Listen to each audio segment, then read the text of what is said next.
I'm Jassim Isa, CEO and founder of Videra, an Amazon e-commerce business that generated over $50 million in sales last year. Over the past 6 months, I worked through Amazon's review process to get 4 brands approved and overcame the CSM brand review, which has led to obviously significant increase in both listings and revenue.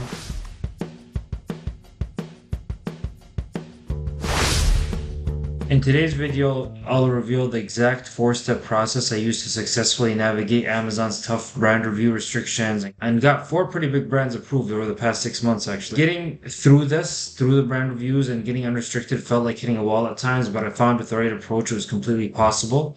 I'll take you through the strategies that I used to overcome these reviews, things that we do now to avoid them, lessons that I learned along the way. So if you're facing brand restrictions or just want to understand the approval process better, this video is for you.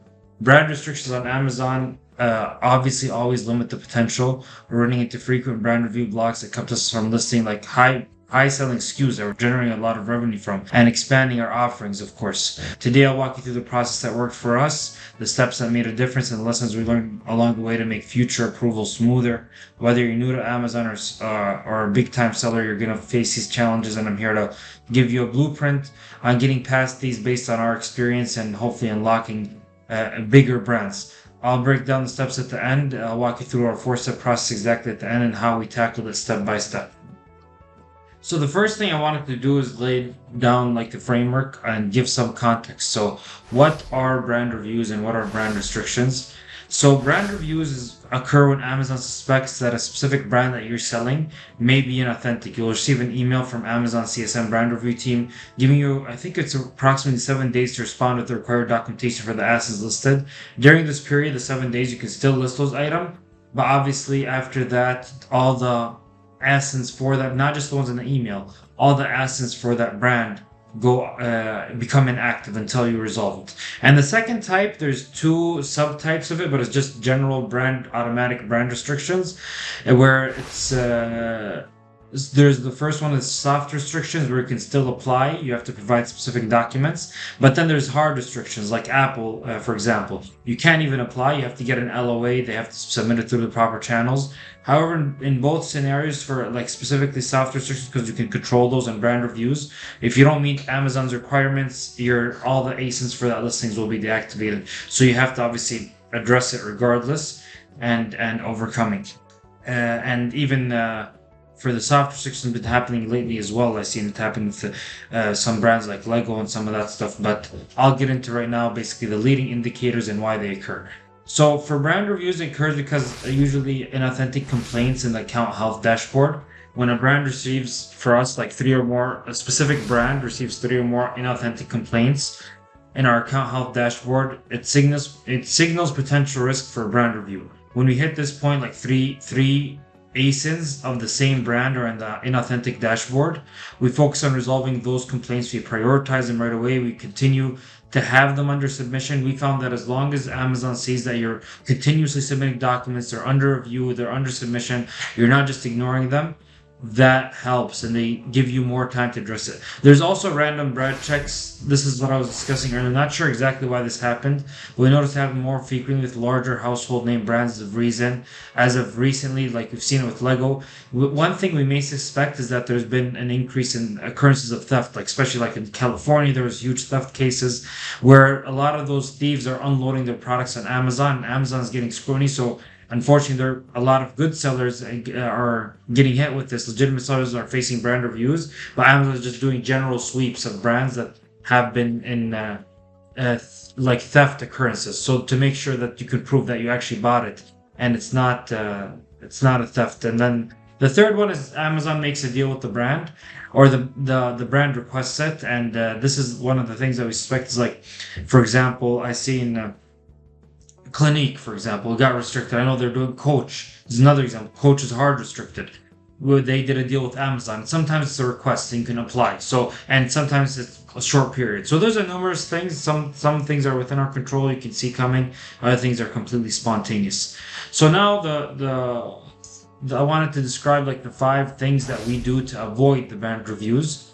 Obviously, prevention is better than the cure. So this is things that we're proactively doing on a continuous basis. The five main things we're continuously doing. So the one is respond swiftly to Amazon notifications. Amazon hates to be ignored. We address all our notifications, our account health immediately. Like we try to within 24 hours, and even if it's rejected, another 24 hours, we try to always be working on it, even if it's just continuously responding with as much and as good documentation as we can.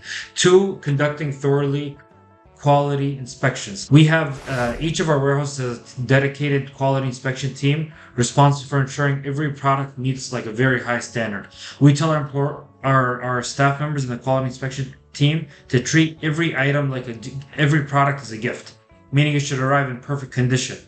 This process helps us identify and address potential issues early. And for example, if a Marc Jacobs bag has a scratch on it, that might get an inauthentic complaint. So we try to get it, we return it to the vendor, and that happens frequently. And there's many other issues. So having a quality inspection process and team is a big deal.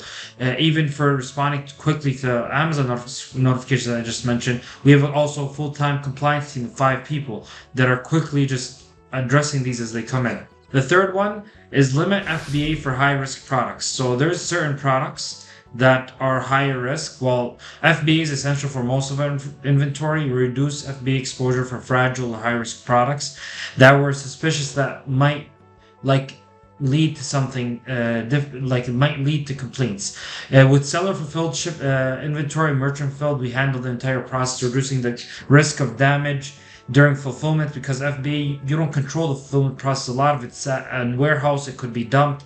But additionally, seller fulfilled allows customers to reach us directly with any issues, enabling faster resolution and minimizing the risk of claims that can arise more easily through FBA, where customers tend to have higher expectation and quicker access to Amazon's claim process. So we found that it's much more likely to get inauthentic complaints via Amazon FBA, but obviously we still do most of our products through it just because of how strong the operations. Number 4 is we limit luxury brands and high-risk brands. We're selective with luxury brands like Chanel or Versace, just an example. They face higher scrutiny and are often flagged or even fraud customers just trying to get a free product. So usually we tend to focus on more mainstream products, Lego example, a lot of stuff like that, much less likely to generate any inauthentic complaints. And number 5, buying legitimate products from legitimate suppliers. We conduct thorough audits of our suppliers, which has been critical. Obviously, if it's a new supplier, we research them. We have the compliance team research them. This is why it's important to know your suppliers. Actually, many might be surprised because the common myth is that RA receipts are not that strong. However, I would take a Walmart receipt over like a random distributor receipt any day of the week. Amazon knows Walmart, they trust their products, and all that kind of stuff. So especially like if you're getting from distributors like off Instagram, Telegram, just beware and be very careful doing that to make sure that the supplier is legit and they're selling legit product. And then this is like this is a no-brainer, but not even going to get into obvious. If you sell like counterfeit products or defective, there's obviously much bigger things to be discussed on that end. So now what's our 4-step process to overcome brand restriction? We got it, we're already in the hole. What do we do now? The first thing we do is we conduct the root cause analysis, RCA. Understanding the true cause of the issue is critical. Instead of it's easy when we get a complaint, I jump to the surface level conclusions. Instead, I want to because you get defensive. You want to do a root cause analysis. It helps us target the issue precisely and provides insight also for future prevention. So learnings. It also enables us to communicate more effectively with Amazon. When they see that we understand the underlying problem, they're more likely to assist in resolving it and move us quicker. So just as examples, we had an issue with one of our brands where the UPC lined up to a different size. And once we started mentioning that to Amazon, they see that we understand the issue, they move us around quicker. We'll mention that in our submissions, which I'll get into later. 2, organize your documents, strong, clear documentation. The first thing you have to do is get all the documents for all the assets or brands in question in one place. This is going to take a lot of time because you have to organize them in a good way. The documents that you submit, if you have an LOA, you're in very good hands. Letter of authorization. But it's unlikely if you're a reseller. So you have to go then to the next one, which is the invoice/receipt. Supply chain documents if available. So if you're buying from a distributor, their distributor that links all the way to the brand. But if you're buying from, let's say, an outlet mall, let's just say Polo factory store, that's going to be easier. Make sure the item is clearly in there. The UPC, it links to the ASIN.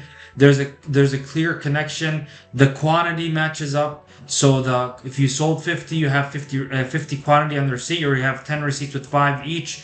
So all that kind of stuff, and then also include the payment method. So if you paid for with a credit card, include a picture of that credit card so it links back to your account, because the credit card number is going to show at the bottom of the receipt, but then you have a picture of the credit card showing the linkage there that you're the one that paid that. That's your receipt. This is just things that make Amazon more likely to accept your documentation.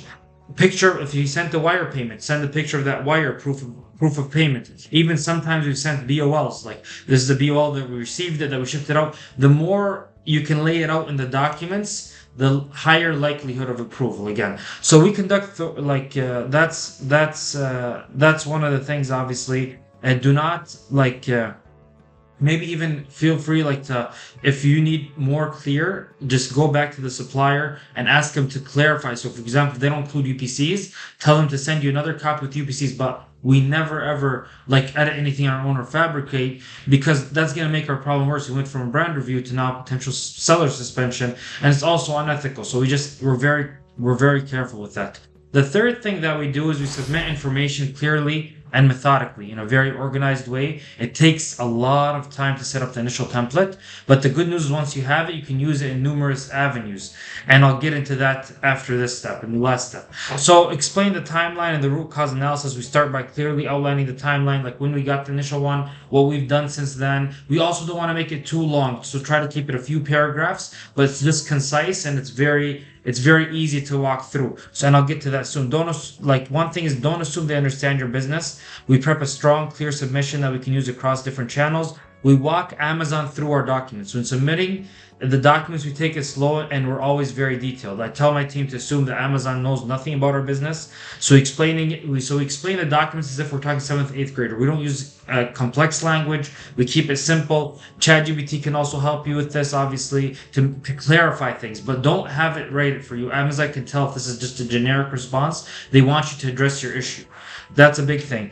For example, one just basic example of walking them through, we kept getting rejections for Polo receipts because Amazon didn't on the Polo receipt, it says Polo Factory Store. So we had to explain that the Polo Factory Store is the outlet store for Polo, and they're the same thing. They thought it was like a mom and pop shop or something along those lines, I believe. So once we guide them through this connection carefully, that clarity made a difference and moved our case faster along.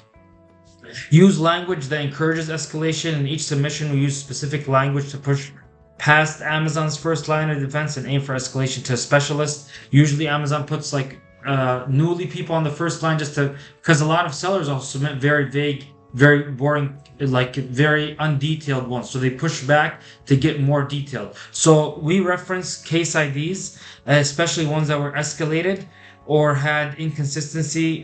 We also mentioned that implicitly mentioned that we need this escalated. We're getting the same generic response. We do a lot of things that we also mention inconsistency, where you're saying the supplier is not legit, but if you can see here on this case ID in this date, this same supplier was accepted. So when they see these inconsistencies, the seller support or the person reviewing feels the need to escalate, and that's also usually good news. And adjust responses based on feedback. If Amazon flags a specific issue like incorrect quantity, we make sure to address that directly in our next response. We highlight how the quantity is accurate, provide clear documentation. We give them, for example, yes, you're looking for 50, but 10 of those are refunded, so that's why we only have receipts for 40 per se, or something along those lines. Basically, shaping our responses to address their feedback helps smooth the process and show we're tackling their concerns head on. Number 4, the last one, is we explore all resolution channels and we persist heavily. So we use multiple approaches to resolve brand restrictions beyond just obviously the basic one is the CSM brand review, but this is also for brand restrictions in general. Here are several effective channels we leverage, and I'm sure there's more. There's selling application page. So adding a product is going to be restricted, applying through there as well, providing the relevant document through there. So that's one of them. The next one is seller support, just a generic seller support cases. Like I said, the first line of defense is going to give you maybe a templated response, and it can be frustrating. But once you get past that and you detail your issue specifically, you can get to higher levels, possibly. And even if you reference the case IDs too. And account health support, which I mentioned before, if you have that template ready from step 3 that I mentioned, a strong template, you use that same template, you open a case ID and seller support for it. But then when you go to account health, you reference that case ID and you show them the inconsistency, as long as you got everything right. And that also saves you like 20 minutes explaining what happened. They just read through that case ID and they can also see that you're submitting legitimate issues. They move you forward up through it. Escalation emails. Again, you use the same template that you prepared in the step before. You can use, if you're in cases of repeated or unfair blocking where you see like things, you can use escalation emails. One of them is Jeff at Amazon. There's many more. But use these sparingly, as it's best reserved for complex or unresolved issues. This is kind of like a one chance. If you send it and Amazon sees that you're using this unlegitimately, they may not accept further ones from you. Twitter account health support, just general social media. Twitter, they have an Amazon, I think it's AMZ Seller Help. You can tag them. Sometimes you get through something there. Again, you use the case IDs that you had with your submission. You don't have to keep writing new stuff as long as you prepared a legitimate document and as long as it's up to date with Amazon's latest concerns. So if you initially thought the root cause analysis was something, but they provide you additional data, like actually it's not about the supplier not being linked, it's about the quantity. So then you update your submission, but you continue using that one until you hear something new. Amazon seller forums, you can also escalate through here. So again, there's a lot of ways. These are the main ones that I can think of. By leveraging all available challenges and referencing past cases, we increase our chances of resolving the restriction effectively. We brace ourselves for a very long road ahead. We have gotten brand reviews cleared in 24 hours, thankfully, when it's simple, like one item, but we have had ones last for 5 or 6 months. So list your products on other marketplaces possibly to generate revenue in the meantime, but also just be patient, understand that your cash flow is going to be hindered, and just prep accordingly. I know Amazon can be very generic in their responses. However, we kept our eyes open on the responses. There might be a word or two, a sentence that may be relevant to adjust your submission. So just keep your eye open for that and just continue to push through. Continuously resubmit documents with small changes. For example, like even wrinkling the invoice to get past the eye. If you get like just, for example, printing it, wrinkling it. Another example, they thought that invoices were not clear for one of ours, so we just printed it and manually highlighted it and highlighted the items they were asking about. Flipping it upside down, etc. Just reaching out to your distributor to get more information on the invoice. Like I said, the UPC, all that kind of stuff can be very helpful. If you found this insight into how we handle brand review and brand restrictions helpful, watch this video about the primary 10 takeaways from doing retail arbitrage for 8 years. If you're in the middle of dealing with a brand restriction or had overcome brand restriction lately, leave your comments below. I'd love to hear your thoughts and hopefully even help if you're dealing with something specifically. Thank you and have a good day.